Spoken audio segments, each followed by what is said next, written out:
So we are continuing on the same topic regarding issues that we have with one another, which we are unable to really talk about. But we want to emphasize more now on the part where you find that you are not being able to live with the person based on that behavior.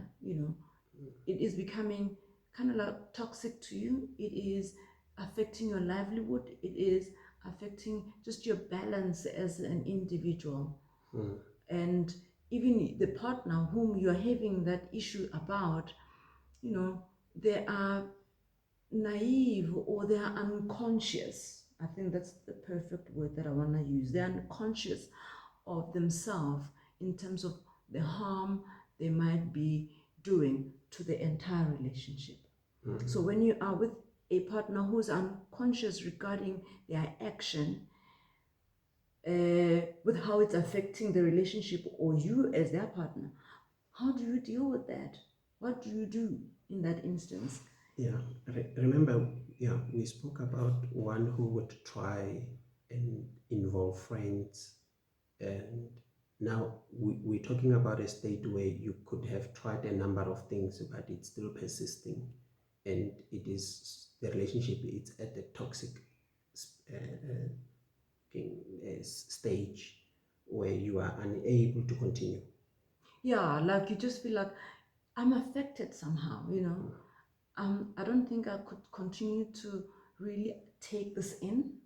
Yeah. Yeah, I think we have to speak facts that are there, as in if a person has done it all, he has tried all they can, all they could. It is unfortunate that, especially in our uh, part one of this topic, I said we're talking of issues that are causing so much harm in our relationships, and the fact that communication is actually the center of a relationship.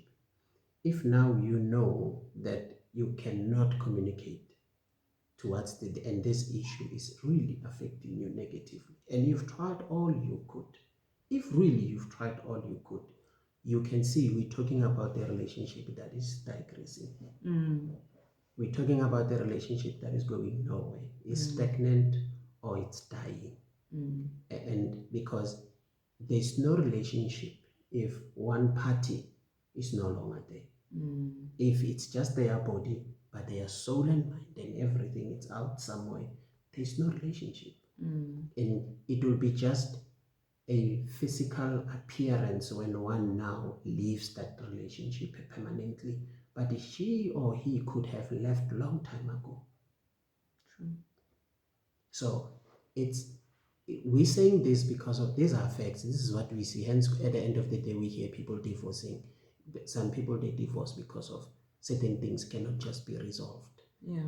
They're dealing with people that cannot receive, not necessarily blame. They can't find themselves at fault. Yeah. They forever right, and should they be blamed for something, it's more like they feel like a failure.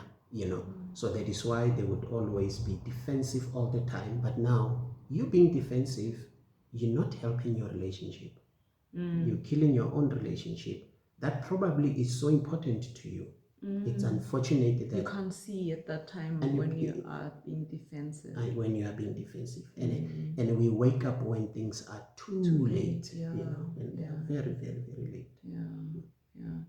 I think it's extremely important, honestly, because these kind of issues, in most cases, you find they stem because of past traumas, Experiences, past yeah. experience, past hurt, which one doesn't really take time to heal from them. I think when you're not conscious enough to accept, you know what, I do have a weakness in this area.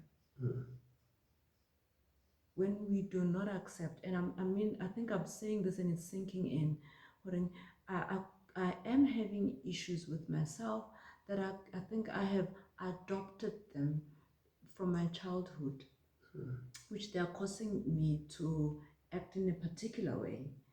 And really, when I do not work on myself as a person and really self check and say, but are you all right? Can you sit with yourself and say, Mara, are you really okay? Now, without Sammy having to tell me when I'm being either defensive, can I accept or why are you being defensive? What's your problem? Meaning, What's your problem? What's your issue? Can I sit with myself outside you? Because now it has to take me outside you. Correct. Can this be an issue that really it has got nothing to do with Sammy, but it has got a lot to do with me as just an individual with my own issues that I have brought into this relationship? How do I heal myself? How do I become conscious of the issues that I have?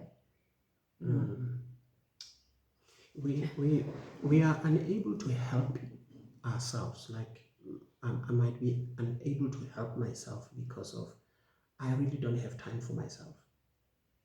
I'm forever preoccupied that I can even have time for myself. And that is why there won't be a moment of self-introspection where I can judge myself outside you, judge myself that to a point where I do see that I'm not being a gentleman here.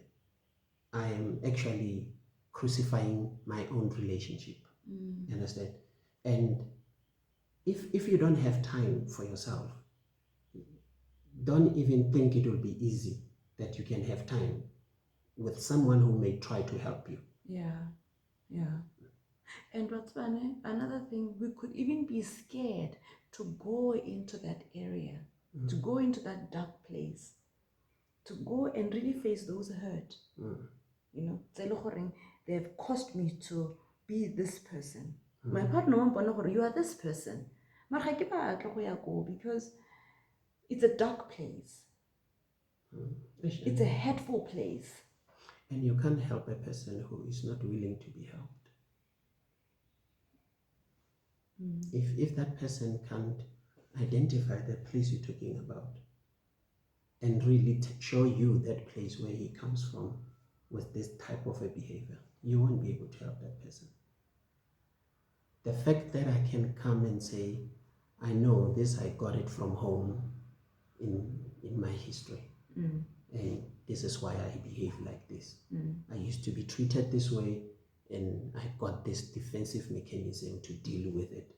And it has perpetuated, and unfortunately it got into our relationship. If I can't show you that path, you won't be able to help me.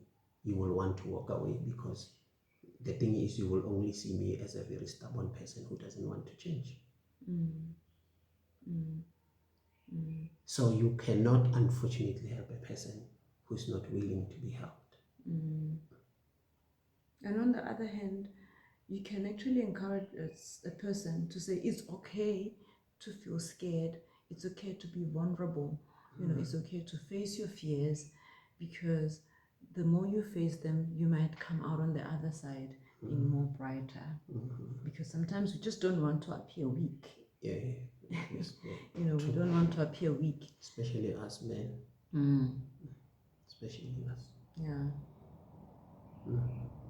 I think I just like the point, the last one, somehow it just dawned on me, or actually most of us could be because of the stuff that we have gone through. Check yourself, unless of course it's an issue that your partner has caused towards you. Yes, then, because that's another different type of a hurt. Yeah. Then that you would need to really now sit down and face it and say, no, but you caused me to behave like this.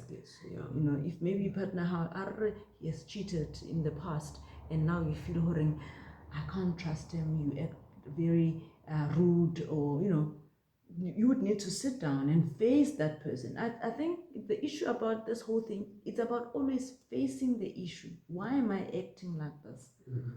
And really confront it. Confront the cause of the action or the behavior. And some things that we do you find that it's not only something that you experience in your relationship with your partner in marriage.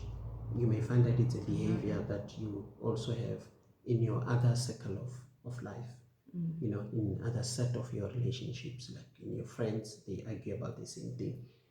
At work, they argue about the same thing. Regarding you. You know, so such can tell you it's a trace. I mean, you are like that. It's not like your wife caused you. It's not like your husband caused you to be like that. It's a pattern. It's a behavior that you have. Which is what we referred to earlier in check. It's okay. This There's something in your past that has actually caused you to behave in the manner. Yeah. Sure. Quite insightful. I guess so. I liked it.